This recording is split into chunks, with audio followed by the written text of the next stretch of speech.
পোনপ্ৰথমতে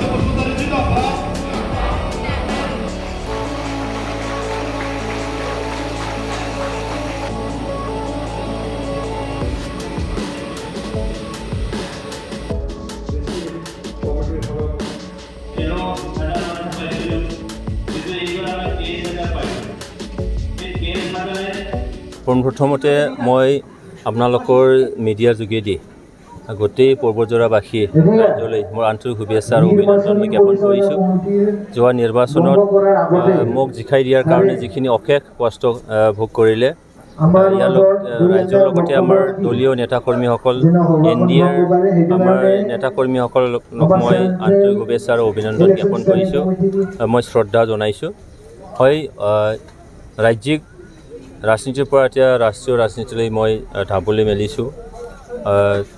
মোৰ অনুভৱ যদি কোৱা হয়, যিহেতু মোৰ 3 বছৰ MLA হিচাপে আছিলোঁ, তাত যিখিনি মোৰ এক্সপিৰিয়েঞ্চ, সেই এক্সপিৰিয়েঞ্চটো হয়তো দিল্লী লেভেলত ইমানখিনি হয়তো ইমান কামত নাহিব, তথাপিতো মই ইমানখিনি ডিফাৰেঞ্চ মই দেখা নাই, কিয়নো পৰিসৰটোহে অলপ বেছি হৈছে। কষ্টটো অলপ বেছিকৈ কৰিব লাগিব, কাৰণ পৰিসৰটো ডাঙৰ হোৱাৰ লগে লগে 9টা বিধানসভা সমষ্টি আছে, যিহেতু এইখিনি অলপ কষ্ট হ'ব। বাকী ৰাষ্ট্ৰীয় ৰাজনীতিত নতুনকৈ যদিওবা গৈছোঁ, কিন্তু সংসদীয় যিখিনি পৰিচালনা কৰা এইখিনি এক্সপিৰিয়েঞ্চ যিটো আছে, ইমানখিনি কিবা এটা কষ্ট হ'ব বুলি মই ভবা নাই। দেখা গৈছে যে পৰ্বতজোৰা আচলতে এইটো ধুবুৰী লোকসভা সমষ্টিত আছিল, এইবাৰ প্ৰথম আপোনাক ভোট দিছে আৰু আপুনি MP হৈছে। পৰ্বতজোৰা আচলতে কেনেকৈ প্ৰায়ৰিটি আপুনি দিব প্ৰথমে? পৰ্বতজোৰা বুলি নহয়, গোটেই কোকৰাঝাৰ লোকসভা সমষ্টিত যিটো 9টা বিধানসভা সমষ্টি আছে, আপোনালোকে জানে যে কোকৰাঝাৰ লোকসভা সমষ্টিত বিগত সময়ত 10টা বছৰে নৱ কুমাৰ শৰণীয়া আছিলে। মই যোৱা নিৰ্বাচনৰ সময়ত প্ৰায় 150টামান জেগাত মই মিটিং কৰিছিলোঁ।